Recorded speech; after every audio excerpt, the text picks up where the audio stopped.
വിമലമേരി missionary സഹോദരികൾ എന്ന സന്യാസിനി സഭാ സമൂഹത്തിൻ്റെ സ്ഥാപനത്തിൻ്റെ കഥ. 1951 വിശാലമായ കുളത്തുവയൽ ഇടവകയുടെ അജപാലകനായി നിയമിതനായ ബഹുമാനപ്പെട്ട CJ വർക്കിയച്ചൻ സുദീർഘമായ 16 വർഷങ്ങൾ ഇടയധർമ്മം നിർവഹിച്ചത് കുളത്തുവയലിൻ്റെ ഭാഗ്യവിധാതാവായിട്ടാണ്. കുടിയേറ്റ മേഖലയായ കുളത്തുവയൽ അന്ന് 1500-ലധികം കുടുംബങ്ങളുള്ള ഒരു വലിയ ഇടവകയായിരുന്നു. സ്ത്രീജനങ്ങളുടെയും കുട്ടികളുടെയും ആധ്യാത്മിക രൂപീകരണത്തിൽ വൈദികരേക്കാൾ സ്വാധീനം ചെലുത്തുവാൻ സിസ്റ്റേഴ്സിന് സാധിക്കുമെന്ന് അച്ഛൻ വിശ്വസിച്ചു. ഭവന സന്ദർശനം എല്ലാ ഇടവകളുടെയും ഒരാവശ്യമായി അദ്ദേഹം മനസ്സിലാക്കിയിരുന്നു. ആദർശനിഷ്ഠയും സേവന തൽപരതയുമുള്ള സിസ്റ്റേഴ്സിൻ്റെ സേവനം ഈ രംഗത്ത് ലഭ്യമാക്കാൻ അദ്ദേഹം മാർഗമന്വേഷിച്ചു. എന്നാൽ അച്ഛനറിയാവുന്ന സന്യാസ സമൂഹങ്ങൾ അന്ന് പ്രധാനമായ കാര്യമായി ഭവന സന്ദർശനത്തെ എടുത്തിരുന്നില്ല. കുടിയേറ്റ ജനതയുടെ ആധ്യാത്മിക നവോത്ഥാനം ലക്ഷ്യമാക്കി പുതിയൊരു സന്യാസിനി സമൂഹം ആരംഭിക്കുന്നതിനെക്കുറിച്ച് അച്ഛൻ ചിന്തിക്കുകയും അതിനുവേണ്ടി പ്രാർത്ഥിക്കുകയും ചെയ്തു. കുടിയേറ്റ ജനതയുടെ ആധ്യാത്മിക വളർച്ചയിൽ അതീവ ശ്രദ്ധാലുവായ അച്ഛൻ്റെ മനസ്സിൽ പുതിയ ഒരു സന്യാസിനി സമൂഹത്തെക്കുറിച്ചുള്ള ചിന്ത ഒരാശയമായി രൂപം കൊണ്ടു. 1958 അഭിമന്യ വള്ളോപ്പള്ളി പിതാവും ഒരുമിച്ച് കുന്നോത്തിലേക്കുള്ള യാത്രാമധ്യേ തൻ്റെ മനസ്സിൽ രൂപം കൊണ്ട പുതിയ സന്യാസ സ്ഥാപനം എന്ന ആശയം അച്ഛൻ അഭിമന്യ പിതാവുമായി പങ്കുവച്ചു. കുടിയേറ്റക്കാരുടെ പിതാവും അൽഫോൻസാമയുടെ ഭക്തനുമായ അഭിമന്യ വള്ളോപ്പള്ളി പിതാവ് എല്ലാ ഇടവകളിലും സിസ്റ്റേഴ്സിൻ്റെ സേവനം ലഭ്യമാക്കാൻ ആഗ്രഹിച്ചിരുന്ന വ്യക്തിയായിരുന്നു. സിസ്റ്റേഴ്സിൻ്റെ സാന്നിധ്യവും സേവനവും സ്ത്രീകളുടെയും കുട്ടികളുടെയും സ്വഭാവ രൂപീകരണത്തിന് അത്യന്താപേക്ഷിതമായി അദ്ദേഹം കരുതിയിരുന്നു. കുടിയേറ്റ ജനതയുടെ ആവശ്യം മനസ്സിലാക്കി കുടുംബ കേന്ദ്രീകൃത പ്രവർത്തനങ്ങൾക്ക് മുൻഗണന നൽകുന്ന പുതിയൊരു സന്യാസിനി സമൂഹത്തിൻ്റെ സ്ഥാപനത്തെക്കുറിച്ച് തൻ്റെ പുരോഹിതഗണത്തിൽ ഒരാളിലൂടെ വന്ന ദൈവസ്വരം ആ വലിയ ഇടയൻ ശ്രവിച്ചു. പുതിയ ആശയത്തിന് പ്രോത്സാഹനവും ക്രിയാത്മക സഹകരണവും അഭിമന്യ പിതാവ് നൽകി. പുതിയ സമൂഹം ആരംഭിക്കുന്നതിനുള്ള അനുവാദത്തിനു വേണ്ടി അഭിമന്യ പിതാവ് തന്നെ തിരുസിംഹാസനത്തിലേക്ക് എഴുതി. ഏതാനും വർഷങ്ങൾ ആശയമായി മനസ്സിൽ വളർന്ന സമൂഹം തിരുസിംഹാസനത്തിൽ നിന്ന് അനുമതി ലഭിച്ചതോടെ യാഥാർത്ഥ്യമായി. വത്തിക്കാനിൽ നിന്നും അനുവാദം ലഭിച്ചതോടുകൂടിയാണ് ഇതിൻ്റെ പ്രവർത്തനങ്ങൾ സജീവമായത്. ദൈവപരിപാലനയിൽ അച്ഛനുള്ള വിശ്വാസം അചഞ്ചലമാണ്.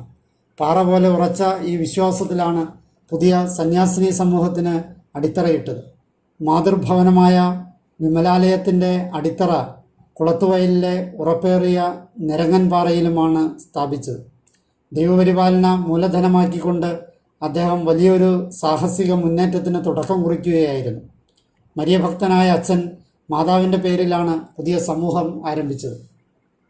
1962 സെപ്റ്റംബർ 8 പരിശുദ്ധ അമ്മയുടെ പിറവി തിരുനാൾ ദിനത്തിൽ കുളത്തുവയൽ ഇടവക സമൂഹത്തിൻ്റെയും സമീപ ഇടവകളിലെ വികാരിമാരുടെയും സാന്നിധ്യത്തിൽ തലശ്ശേരി രൂപതാധ്യക്ഷൻ മാർ സെബാസ്റ്റ്യൻ വള്ളോപ്പള്ളി തിരുമേനിയുടെ പൈതൃക ആശീർവാദത്തോടെ വിമലമേരി സഹോദരികൾ എന്ന പേരിൽ പുതിയ സമൂഹം കുളത്തുവയൽ ഇടവകയിൽ ആരംഭിച്ചു.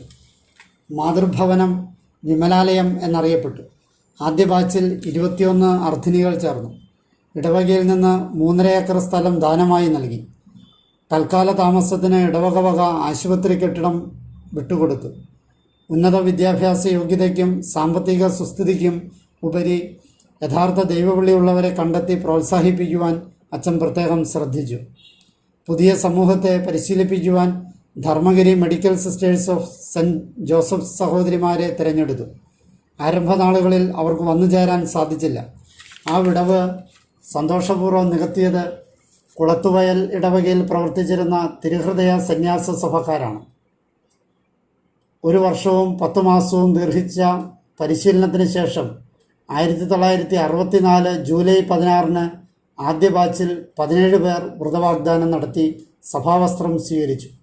അന്ന് തന്നെ അഭിമന്യ പിതാവിൻ്റെ അധ്യക്ഷതയിലും സ്ഥാപക പിതാവിൻ്റെ സാന്നിധ്യത്തിലും ആദ്യ പൊതുസംഘം ചേർന്ന് മദർ ജനറലിനെയും ആലോചനക്കാരെയും തിരഞ്ഞെടുത്തു. Sister Margaret Mary mother general ആയി തിരഞ്ഞെടുക്കപ്പെട്ടു. സ്ഥാപക പിതാവിൻ്റെയും മദർ ട്രീസായുടെയും നേതൃത്വവും പരിശീലനവും തിരഞ്ഞെടുക്കപ്പെട്ട പുതിയ ഭരണസമിതിക്ക് നൽകിക്കൊണ്ട് അവരെ സ്വയം പര്യാപ്തതയിലേക്ക് നയിച്ചു.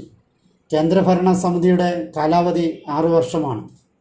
വ്രതവാഗ്ദാനം നടത്തി അംഗങ്ങൾ ശുശ്രൂഷയ്ക്ക് തയ്യാറായപ്പോൾ വിവിധ രംഗങ്ങൾ അവർക്കായി തുറക്കപ്പെട്ടു. പാരമ്പര്യമായി സിസ്റ്റേഴ്സ് പ്രവർത്തിച്ചിരുന്ന രംഗങ്ങൾ വിട്ട് പുതിയ കർമ്മവേദികൾ കണ്ടുപിടിക്കുന്നതിൽ അച്ഛൻ ശ്രദ്ധാലുവായിരുന്നു. ചെറുകിട വ്യവസായങ്ങൾ ആരംഭിച്ചാൽ സിസ്റ്റേഴ്സിനും ഇടവകയിലെ പെൺകുട്ടികൾക്കും തൊഴിലവസരങ്ങൾ ഉണ്ടാകുമെന്ന പ്രതീക്ഷയിൽ ബഹുമാനപ്പെട്ട സഹോദരിമാരുടെ നേതൃത്വത്തിൽ കുളത്തുവയൽ ലേഡീസ് കോഓപ്പറേറ്റീവ് സൊസൈറ്റി ആരംഭിച്ചു. അതിൻ്റെ കീഴിൽ ചെരുപ്പ് നിർമ്മാണം തുടങ്ങി. ഏതാനും സിസ്റ്റേഴ്സ് ഈ രംഗത്ത് പരിശീലനം നേടി. ചിലർ ഇടവക ആശുപത്രിയിൽ പരിശീലനം ആരംഭിച്ചു. മറ്റു ചിലരാകട്ടെ അധ്യാപികമാരായും പ്രവർത്തിച്ചു. ഏതു രംഗത്ത് ശുശ്രൂഷ ചെയ്യുന്നവരാണെങ്കിലും ഭവന സന്ദർശനം എല്ലാവരും ചെയ്യേണ്ട പ്രേക്ഷിത കർമ്മമായി കണക്കാക്കി. 2 പേർ വീതമുള്ള സംഘമായി ഇടവകയിലെ വീടുകൾ സന്ദർശിച്ചിരുന്നു. രാവിലെ മുതൽ രാത്രി 10 വരെ ദിവ്യകാരുണ്യ സന്നിധിയിൽ സിസ്റ്റേഴ്സ് ഓരോ മണിക്കൂർ മാറി മാറി ആരാധന നടത്തി വന്നു. തങ്ങളുടെ ആധ്യാത്മിക ജീവിതത്തിനും ഭൗതിക പ്രവർത്തനങ്ങൾക്കും ഊർജം ദിവ്യകാരുണ്യനാഥനായിരുന്നു ചൈതന്യവും വചനവും ശക്തിയും. ഏതാനും വർഷങ്ങൾ പിന്നിട്ടപ്പോൾ വാച്ച്, റേഡിയോ എന്നിവ നന്നാക്കുന്ന സ്ഥാപനങ്ങളും പ്രിൻറ്റിംഗ് പ്രസ്സും തയ്യൽ കേന്ദ്രങ്ങളും ആരംഭിച്ചു. ഇവിടങ്ങളിൽ പ്രവർത്തിക്കുന്നതിനാവശ്യമായ പരിശീലനവും നൽകി. തുടർന്ന് ശുശ്രൂഷാ രംഗങ്ങൾ വിവിധ മേഖലകളിലേക്ക് പടർന്നു. ഒട്ടേറെ ശാഖാഭവനങ്ങളും സ്ഥാപിതമായി. 1962 ഒരു പയസ് യൂണിയനായി പൗരസ്ത്യ തിരുസംഘം അംഗീകരിച്ച് ആരംഭിച്ച വിമലമേരി സഹോദരികൾ 1975 വിമലമേരി മിഷണറി സഹോദരികൾ എന്ന പേരിൽ രൂപതാ സ്വഭാവമുള്ള കോൺഗ്രിഗേഷനായി അംഗീകരിക്കപ്പെട്ടു. 1988 ഒക്ടോബർ 15 വത്തിക്കാനിൽ നിന്ന് പരിശുദ്ധ പിതാവ് ജോൺ പോൾ II മാർപ്പാപ്പ തിരുമനസ്സുകൊണ്ട് ഈ സന്യാസിനി സമൂഹത്തെ പൊന്തിഫിക്കൽ പദവിയിലേക്ക് ഉയർത്തി. ബ്രഹ്മചര്യം, ദാരിദ്ര്യം, അനുസരണം എന്നീ വ്രതത്രയങ്ങൾ അനുഷ്ഠിച്ചുകൊണ്ട് യേശുവിൻ്റെ രക്ഷാകര സ്നേഹത്തിന് സാക്ഷ്യം വഹിക്കുകയാണ് ഈ സമൂഹത്തിൻ്റെ പ്രത്യേക കാരിസം. പ്രാർത്ഥനയിൽ അധിഷ്ഠിതമായ ജീവിതം നയിച്ച് കുടുംബ കേന്ദ്രീകൃതമായ പ്രേക്ഷിത പ്രവർത്തനങ്ങളിലൂടെ വിശിഷ്യ വചനപ്രഘോഷണങ്ങളിലൂടെ കാരിസം പ്രാവർത്തികമാക്കി വരുന്നു. ദൈവരാജ്യത്തിൻ്റെ പ്രചാരണം ലക്ഷ്യമിട്ട് ഇന്ത്യയിലെ 25 രൂപതകളിലും ജർമ്മനി, ഇറ്റലി, അമേരിക്ക എന്നിവിടങ്ങളിലെ 4 രൂപതകളിലുമായി സഭ വ്യത്യസ്ത അപ്പസ്തോലിക പ്രവർത്തനങ്ങളിൽ ഏർപ്പെട്ടിരിക്കുന്നു. 2012 സഭയുടെ സുവർണ ജൂബിലി ആഘോഷിച്ചു. സുവർണ ജൂബിലിയോടനുബന്ധിച്ച് അനുഗ്രഹത്തിൻ്റെ വഴിയിൽ എന്ന പേരിൽ ഒരു ഡോക്യുമെൻ്ററി പുറത്തിറക്കുകയുണ്ടായി. സഭയുടെ 50 വർഷത്തെ ചരിത്രം രേഖപ്പെടുത്തി 2014 മെയ് 31 MSMI ചരിത്രപഥങ്ങളിലൂടെ എന്ന പേരിൽ ഒരു സുവനിയർ പ്രകാശനം ചെയ്യുകയും ചെയ്തു.